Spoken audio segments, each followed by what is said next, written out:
বাদাম হবে বড় বড় সাইজের, ভেতরে নারকল হবে, বড়ি হবে, দু রকম ডাল আছে, ব্যাস এই অবধি দেওয়া। আর গুঁড়ো মশলা সব আছে, গুঁড়ো মশলার কাজ, কোনো ভেজ, হ্যাঁ নন ভেজ মানে ভেজ ভেজ। আরে হ্যাঁ দিন না স্যার, আপনাকে আবার বলা লাগে, বাঙালি মানুষ হলো বাঘের বাচ্চা। দাদা পরোটা আর ডিম দিয়ে কত নিচ্ছেন? 20 40 টাকা স্যার, 3টে পরোটা 20 টাকা, ডিম আলাদা ব্যাপার 10 টাকা করে হয়ে গেছে স্যার।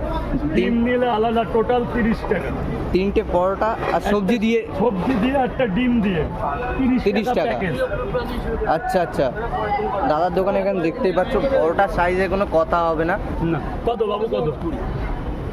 প্লাস এখানে দাদার ঠিক আছে তো, ঘরের তৈরি বানানো সবজি দেখতেই পাচ্ছ। এই পুনলক্ষ্মী লজের সামনে শিয়ালদা মার্কেটে এখানে দাদা বসে। ডিমটা দিয়েছি তো, এই যে দাদা কিন্তু 1 সেকেন্ড বসার টাইম পায় না, দেখতেই পাচ্ছ ভাইরাল দাদা।